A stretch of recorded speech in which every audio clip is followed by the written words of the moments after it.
Olá pessoal, bem-vindo e bem-vinda ao canal Amu Invest. KNRI11, vale a pena? Venha saber.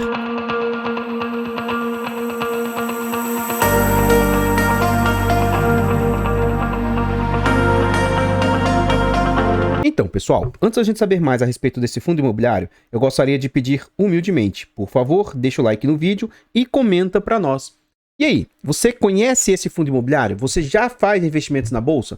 Você conhece este fundo em específico? Você sabe quem é a gestora, qual o segmento dele, em que ele investe?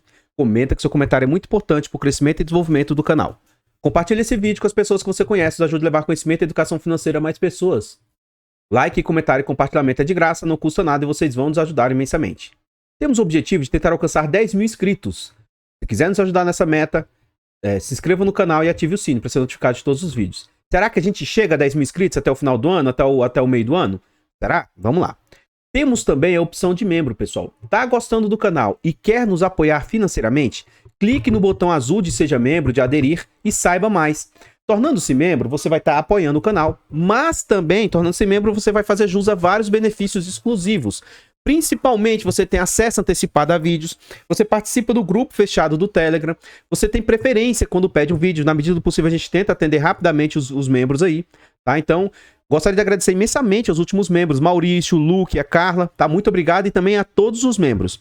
Esse vídeo foi uma sugestão de dois inscritos. Primeiro, o Ariel falou assim: tenho ele na carteira. Acho que ele melhorará em um futuro próximo. Se puder, traz uma análise do KNRI. Ele estava comentando de um outro fundo que eu fiz vídeo recente. Depois o Cláudio falou: boa noite, Amu. O que está acontecendo com o KNRI? Pessoal, um ponto que vocês têm que estar atentos é que aqui é um ativo de renda variável. Então a renda do fundo, ela é variável. Ela pode ser mais, pode ser menos. Por consequência disso, as cotas do fundo também podem variar. Às vezes, a variação é em decorrência do ativo, e aí sim, há que se preocupar, há que se estudar, tem que ver se é uma coisa temporária, se foi algo que acarretou perca de fundamentos, foi algo que o gestor fez que não fazia. E isso é tão grave que você deseja se desposicionar do ativo ou colocá-lo em quarentena, entre aspas, na geladeira. Então tudo isso tem que ser analisado sim, mas na imensa maioria dos casos são apenas movimentações de mercado. Eu tenho algumas séries no canal que é de top 10, top 20. Na série, você consegue observar que os ativos em geral estão descontados, os ativos em geral estão caros. Por quê? É o momento de mercado daquele ativo. Comumente, os ativos de papel são negociados com ágio. Comumente, agora, os ativos de lajes, shoppings, hotéis, FOFs, na imensa maioria dos ativos logísticos, eles estão sendo negociados com desconto. Então, será que é o seu ativo ou é o mercado que está operando com certo desconto? É esse ponto que vocês têm que ter. E outra coisa, de novo, oscilações, renda variável. É normal, entre aspas, cair ou subir um ativo. Então, assim, tentando responder a pergunta do Cláudio, nós vamos fazer uma leitura aqui do relatório gerencial, o mais recente que tem lá no site, e vamos ver se tem algum problema gravíssimo, alguma coisa para ter afetado quedas ou não no ativo. Vamos tentar ver lá, vamos lá. Antes da gente ir para o vídeo propriamente dito, tem formas de apoiar o canal. Até o final do ano eu pretendo tentar tirar uma certificação CE. Essa certificação é para me tornar um profissional do mercado. É uma certificação cara, em São Paulo teria hospedagem, passagem, dentre outras situações. Tornando-me um profissional, eu posso fazer até indicação de ativos. Então, se você quiser nos apoiar nessa nossa meta, abra uma conta na corretora Clear com o nosso link de indicação. A partir de R$100 investidos lá, você vai ganhar 70 de bônus. Então, se você ainda não tem conta na Clear, joga pelo menos 100 lá e nos ajude. Ficarei imensamente grato. Abra uma conta no Mercado Pago ou PicPay, são contas digitais. Inclusive, eu uso muito o PicPay também, além do Nubank. Abrindo uma conta no Mercado Pago e PicPay, a partir de pagamentos lá dentro, você ganha bônus. E você ganhando esse bônus, a gente também ganha. Eu sei que é pouco, não dá trabalho, é bem rápido, bem simples de fazer e para mim faz muita diferença caso vocês queiram apoiar. E aí me pediram uma forma direta de apoio, então eu criei o Pix do canal. Se você quiser colaborar com qualquer valor, tá? Qualquer valor vai ser muito bem-vindo, tá? Então, amuinvest@gmail.com. Se quiser fazer um Pix aí, ficarei imensamente grato também. Vamos lá? Então, esse fundo imobiliário é um fundo híbrido. Eu tenho uma série que é fundos, top 15 fundos híbridos. Aí até me questionaram lá porque estava escrito apenas híbrido. Mas sempre eu falo, é híbrido de tijolos. Então, um fundo híbrido de tijolos é aquele que investe em pelo menos 2 segmentos. Então, ele vai ter ali lajes logístico, lajes industrial, logístico e industrial. Vai ter vários segmentos dentro do seu portfólio. Então, esse fundo aqui ele é híbrido de tijolos. Ele vai ter tanto lajes quanto logístico. Ele foi lançado no mês 12 de 2010, na base de R$100. É um fundo bem antigo, ó, já tem bastante tempo. Quiné, a sua gestora, que dizem que é uma das melhores do mercado. Mandato Renda tem uma altíssima liquidez de 3,5 milhões por dia. Isso é uma média de negociação diária. Os usuários dão nota 4 de 5. Ele é um dos maiores do IFIX, representa 3% do IFIX. E é um fundo que conta com 24 milhões de cotas. Atualmente, o fundo vem sendo, não é só ele, os fundos de tijolos, de lajes em geral, estão sendo negociados com desconto e com esse fundo não é diferente. Ele vem sendo negociado a um PVP de 0,84, o que indica um desconto de 16% na sua cota. Então é um fundo de quase 4 bilhões de patrimônio. Ele tem 3,8 bilhões de patrimônio e o mercado está aceitando pagar apenas 3, entre aspas, 3 bilhões e 192 milhões. Então, note que é um fundo que vale R$ 157 as suas cotas e o mercado está aceitando pagar R$ 132. Então, tendo o mês 1 como referência, é um fundo que tem 230 mil cotistas, 233.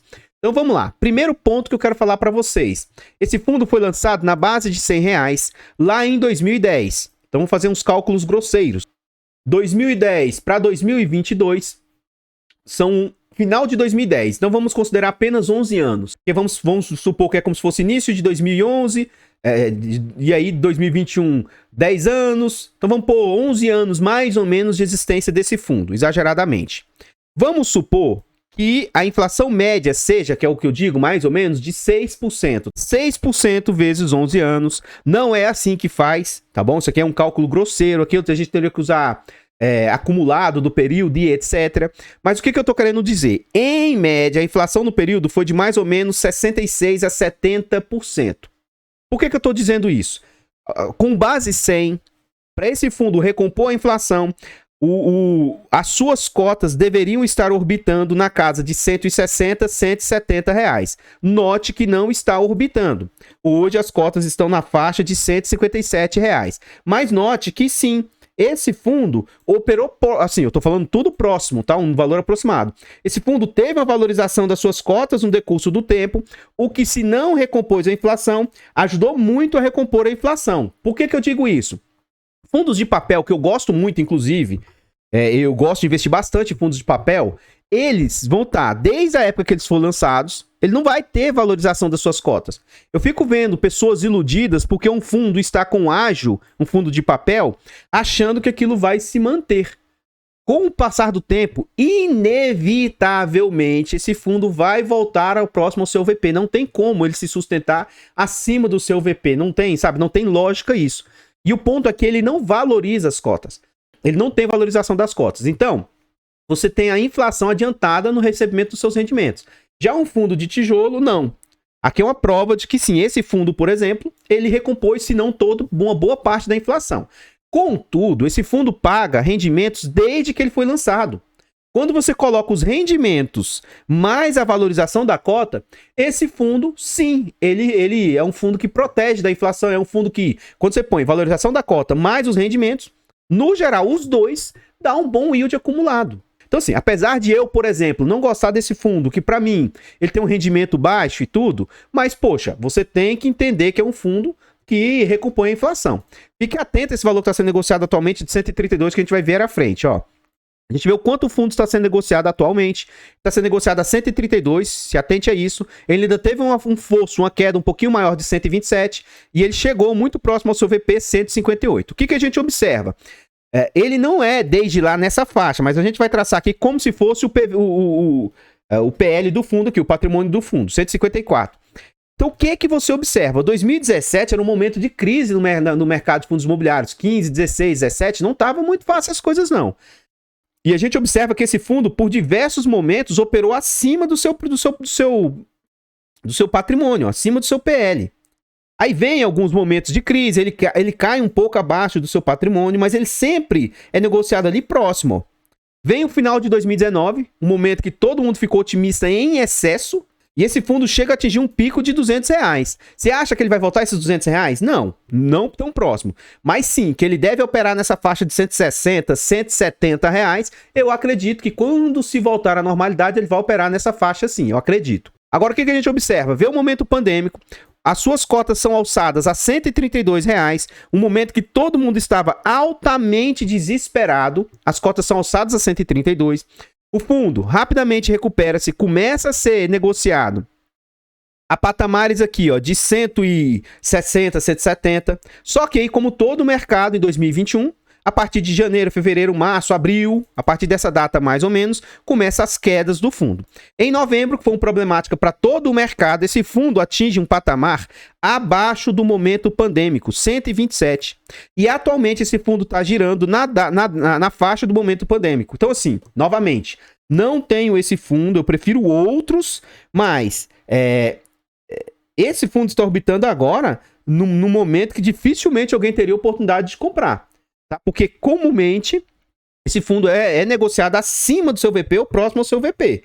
Então, pelo menos próximo ao seu VP, quando as coisas se normalizarem, esse fundo tende a voltar. Então, isso pode representar um ganho aí de capital, aí, um ganho nas cotas de pelo menos de 10% a 15%. Vamos à frente aí. A gente vê que é um fundo que tem entregas estabilizadas. 2018 entregava bem, 2019 teve uma queda nos seus rendimentos. E aí 2020 cai mais ainda em razão da situação pandêmica, razão de vacância e outras situações. A gente vê uma melhora dos resultados em 2021, já uma volta um pouquinho à normalidade. 2021 para 2022, a gente vai ver lá dentro do relatório gerencial que ele tem uma tendência de ter um pequeno degrauzinho aqui já. Mas ainda as revisionais. Então eu acredito que esse fundo vai se manter em 2021, em 2022, caso não tenha vacâncias, ele vai se manter nesse patamar para até mais. Esse fundo já passou por 7 subscrições e a última ocorreu de novembro a maio de 2020 e 2021. Vamos à frente. Aqui a gente vê as entregas do fundo. Então, olha só, quando, entre aspas, estava mais ou menos na normalidade, o fundo estava entregando 69 centavos a uma cota de 158 e estava representando 0,44. Esse fundo é normal ele orbitar nessa casa de apenas 0,5. Então, imagina hoje o fundo, as cotas aumentaram, o rendimento aumentou e as cotas caíram, entre aspas, né, na tempestade perfeita. Então, com essa queda de cota e aumento de rendimento, hoje o fundo está orbitando a casa aí do 0,61. O que agora, entre aspas, esse fundo entraria no limite aceitável de taxa. Já entraria no meu crivo de, por exemplo, compra. Como tem muita oportunidade no mercado, eu mesmo estou optando por outros ativos de lajes, mas sim, esse aqui seria um excelente momento. Se minha carteira estivesse pronta, já bem consolidada, com certeza eu teria esse ativo no meu portfólio, com certeza. Por quê? A gente vai ver ali mais à frente a diversificação, a gente vê o câmbio líquido, que é um fundo que tem muita negociação, muita diversificação, é um fundo muito seguro. Por isso, esse fundo paga menos que o normal do mercado. Então, esse rendimento 0,81%, 0,61%, ele vem com yield acumulado dos últimos 12 meses de apenas 6,71, mas se agora ele conseguir se estabilizar nesse yield, ele vai entregar algo em torno de 7,2 a 7,5, que é aquilo que eu busco, o mínimo que eu busco para fundos de tijolos. Vamos à frente. Aqui a gente consegue ver todos os institucionais que investem nesse fundo. São bastante institucionais, BBFO, Kizu, BCIA, bastante institucionais se posicionando nesse ativo. Vamos à frente aí. E aqui a gente vê o comentário do gestor a respeito da situação. Ele fala, no mês de janeiro, concluímos 2 novas locações. Ó. Então, o fundo vem começando a apresentar recuperação. Para mim, isso é um ponto muito positivo. Tá? Ele fala que, com isso, as vacâncias físicas e financeiras diminuíram. Então, antes a vacância física era de 2%, 2,07%, era 2,18% e diminuiu para 2,07%. E a vacância financeira era de 7,11 e caiu para 6,80. Amu, qual a diferença de vacância física para vacância financeira? A vacância física é a ocupação real dos imóveis. Agora, a vacância financeira é o que está deixando de receber. Então, note que está maior a financeira do que a física. Por quê? Primeiro, pode ter gente inadimplente. Segundo, no próprio relatório a gente vai ver que várias e várias contratações que o fundo fez, ele deu carência. Então, durante um período, deixa de receber e isso impacta financeiramente o fundo. Mas a gente vai ver que muitas carências estão vencendo, por isso que eu estou dizendo. O fundo vai ter um degrau de recuperação nas suas entregas e talvez mais outro degrau aí das revisionais. Então a gente vai ver isso no decurso do ano aí, desse ano 2022. Aqui ele fala sobre a última entrega e o interessante é que os fundos da Quiné têm colocado esse parágrafo aqui, ó. Por fim, no último dia 27, foi emitida uma nota de esclarecimento pela CVM a respeito de uma discussão envolvendo a distribuição de dividendos de um fundo imobiliário específico, o MXRF, que ele está falando aqui. Estamos acompanhando de perto esse assunto, que, conforme referida a nota, poderá ainda ser objeto de pedido de reconsideração por parte diretamente da discussão. Depois disso, já teve vários... a CVM suspendeu a sua decisão, tá em análise agora dos pedidos aí do fundo, tá? Então, e o fundo está falando que ele está acompanhado de perto. Aqui a gente observa o portfólio do fundo, tá? Esse fundo, ele tem 21 imóveis, tem 12 prédios, 9 galpões logísticos. É muito imóvel, pessoal, é muita diversificação. 65% em São Paulo tem imóveis no Rio de Janeiro e imóveis em Minas, que teoricamente são as 3 maiores praças, as 3 maiores regiões do país. Como eu disse, ele é híbrido, ele investe 55% do seu patrimônio em logístico e 44% em lajes. Os seus contratos têm 56% atípico, 43% típico. É bom essa diversificação dos seus contratos também.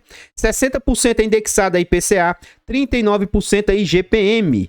E aí, um ponto que traz um pouco de segurança é isso aqui, ó. 2021 não venceu nada. Esse ano 2022 vai vencer apenas 1%. Ano que vem é um ano de um pouco mais de atenção. 7% dos contratos vão ser impactados aí.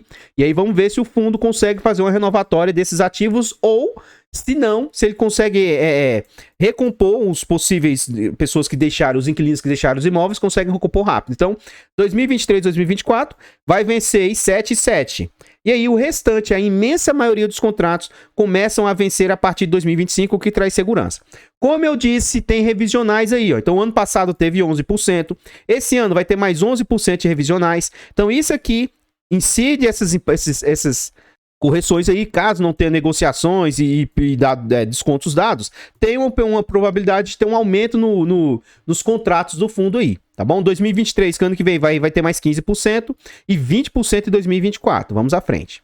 Aqui é um ponto muito positivo que, para mim, mostra uma recuperação tanto do cenário de lajes quanto um trabalho bem feito pela gestora. Então, o fundo já vinha sofrendo em fevereiro, ó. Chegou a ser 11% a vacância financeira, 6,5% a vacância física, que na minha opinião não é uma vacância elevada, tendo em vista o cenário o fundo RECT, por exemplo, chegou a ter mais de 30% de vacância, apesar dele ter reduzido bastante. Então aqui a gente vê também que chegou a ter um pico até maior entre junho e julho, só que a gestora vem fazendo um bom trabalho de redução, ó. Então a vacância hoje, que caiu para 6,8% a financeira e apenas 2% de vacância física, para mim, algo muito positivo de trabalho da gestora aí. Vamos à frente. Aqui a gente vê aquele ponto que eu falei sobre receita adicional, que aqui começa a vencer as carências dadas. Então em fevereiro agora, teve um ajustezinho aí, ó, de R$9 mil. Março vai entrar adicional, vai começar a entrar mais 135 mil. São pequenos valores frente ao tanto que esse fundo receita são, mas é um valorzinho adicional que ajuda, né? Então vai começar a entrar receita adicional, ó, em abril, maio. Isso aqui são valores que vai começar a receber recorrentemente aí de investimento de carência. E junho também. Então, os escritórios do fundo, 74% estão no Rio, 13% em São Paulo e 13% em Minas. Vamos à frente. Aqui a gente vê a diversificação dos seus setores. Olha isso aqui, pessoal. Mais de 90 inquilinos. Então, mesmo que um ou outro saia, isso não impacta muito os resultados do fundo. Na minha humilde opinião, eles deveriam trazer um destrinchamento desses inquilinos e dizer o seguinte: os 10 maiores inquilinos, o que esses 10 maiores inquilinos representam da receita do fundo? Para a gente saber o seguinte, pô, bacana, tem 90 inquilinos, mas vai que 5 inquilinos representa 40% das receitas. Então, isso aqui é um ponto de atenção. É interessante a gente saber o quanto esses inquilinos impactam aí, porque a saída ou não de um deles pode trazer muito risco para o fundo. Eu não encontrei essa informação aqui no fundo, pode ser que ela esteja, entre aspas, num lugar que não esteja tão é claro, tão direto, mas assim, o ideal é que o gestor se comunique de forma assim, mais direta conosco. Os seus setores, 8% serviço, 8% financeiro, 30% comércio, engenharia, indústria, logístico, tecnologia, outros. Então a gente vê uma diversificação por setores e caso um segmento apresente dificuldade, outros segmentos podem contrabalancear esse setor que por algum motivo possa estar passando por dificuldade. Vamos à frente aí. Aqui a gente vê os ativos e as suas diversificações, tá? Então ele fala onde é que são os seus prédios e aqui ele fala onde são os seus galpões logísticos aí. E isso aqui, ó, isso aqui é tudo em São Paulo. São Paulo ele tem todos esses prédios e todos esses galpões. Depois, Minas, ele tem um edifício e um galpão logístico. E Rio de Janeiro, ele tem 3 prédios e um galpão logístico. Então a gente vê que a imensa maioria está lá em São Paulo mesmo. Vamos à frente? Me pediram para eu passar a trazer foto dos ativos. Então, sempre que possível, eu estou trazendo foto do ativo. Então, o colega lá no início do vídeo falou assim: Amu, o que está acontecendo com o KNRI? Agora eu volto a pergunta para ele. Eu que te pergunto, de tudo que eu trouxe aqui, o que você vê de negativo nos dados e nas informações que foram apresentadas? O fundo paga pouco? Ele sempre pagou. Então, isso é negativo? Não. O fundo vem reduzindo vacância, o fundo vem reduzindo, vem aumentando rendimentos, ele vem se estabilizando, ele vem mostrando um bom trabalho da gestora? Ora, vem. Então, o que tem de tão negativo? O que está acontecendo com o KNRI? Sinceramente, não sei. Aí vem naquela resposta. Teoricamente, tem uma força vendedora no ativo. Teoricamente, o que está acontecendo é que existem mais pessoas querendo sair do fundo do que pessoas querendo comprar. Como tem uma força, teoricamente, uma força vendedora, faz com que as cotas caiam. Teoricamente, a resposta para isso, o que está acontecendo com a KNRI é isso. Quando você compra um ativo, principalmente ativos de tijolos, o que você tem que preocupar é o segmento, o setor está ruim? A região onde esse ativo está inserido está ruim? Aconteceu uma situação grave, como teve um ativo aí do GGRC que pegou fogo? Aconteceu alguma coisa nesse sentido? O que aconteceu com o ativo?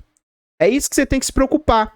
Essas oscilações de curto prazo, pessoal, por favor, parem de se preocupar com isso, ou então você não está apto para investir em renda variável. Isso vai acontecer, é normal que aconteça. O que você tem que preocupar é se o seu ativo, ele aconteceu algum problema grave com o gestor, algum problema grave com os ativos, teve um prédio desse que afundou, teve um prédio desse que ficou totalmente vago e ele representa muitas receitas, é isso que tem que se preocupar. Eu não vou tecer comentários a respeito desses imóveis aqui, tá? Mas aqui, ó, principalmente, olha aqui a participação do fundo e o quanto ele está de vacância, tá? Eu dei uma lida por alto e vi que esse ativo aqui, ó, que o fundo tem 100% de participação, ele está com a vacância de 90%, é o principal ativo que, teoricamente, está puxando bem os resultados do fundo. E os logísticos estão 100% ocupados aí. Mas o ponto é, você comprando mais ou menos, tá arredondando aqui, R$140, você começa a ter todos esses ativos aqui, você começa a ser dono de todos esses ativos. Lógico que um fundo com quase 4 bilhões, venhamos e convenhamos que seus 150, seus R$140, entre aspas, tá? Não faz nem cosquinha na participação que você tem. Você tem uma participação minoritária do minoritário do minoritário. Mas sim, com apenas mais ou menos R$140 nos dias de hoje, você passa a ser dono desse quantitativo de ativos. Esse é o ponto que você tem que preocupar. Tá bom? Vamos à frente. E aqui a gente vê finalmente o DRE do fundo. A gente vai ver o que as receitas representam frente às despesas. Ele aqui não traz o destrinchamento das despesas. Então eu vou considerar que esses 5 milhões... Pessoal, 5 milhões. Só que o fundo receita, tá? Aqui o que eu vou fazer? A gente vai somar esses dois aqui, ó. E dividir por esse, porque aqui ele tem 23 milhões também de receita, mais 2 milhões de aluguéis e mais receita financeira, 1 milhão e tanto. Então a gente vai somar esses valores aqui e ver o que isso aqui está impactando, ó. Esses valores dá 27 milhões. Vai ver o total frente às despesas e o que isso impacta.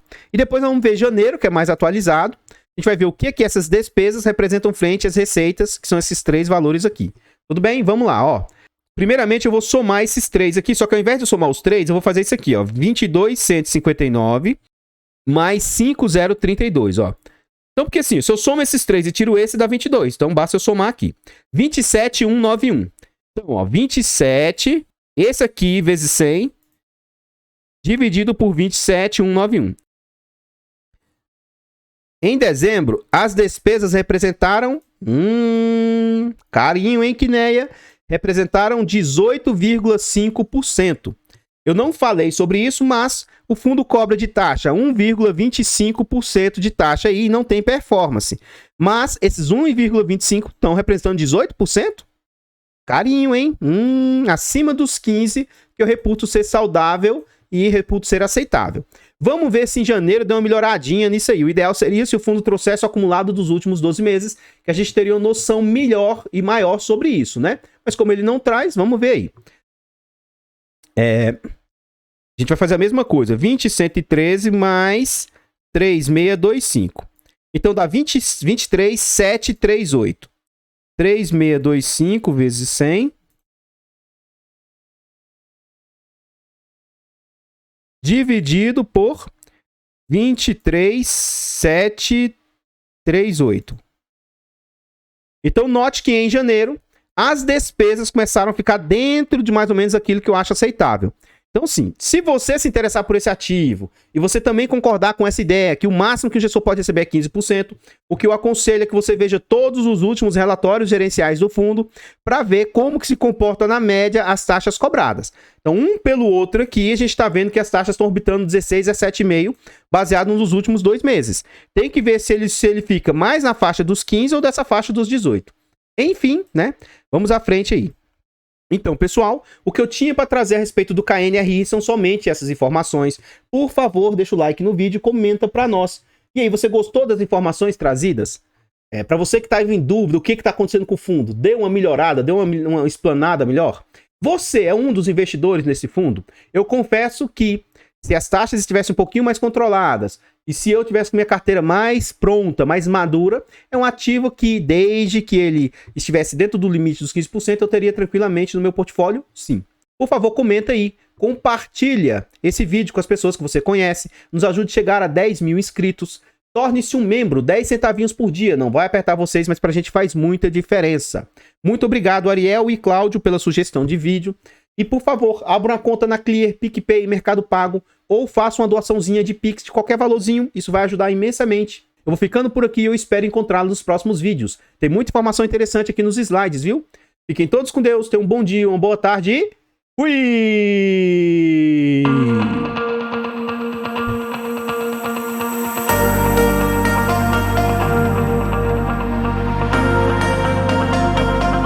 Artlist.io.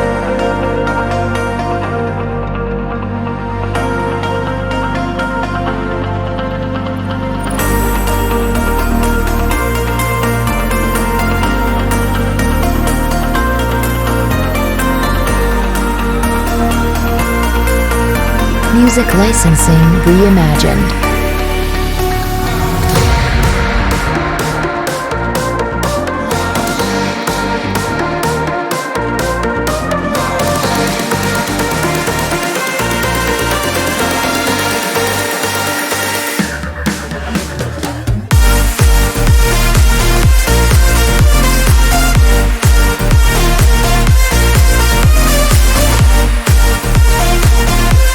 Artlist.io.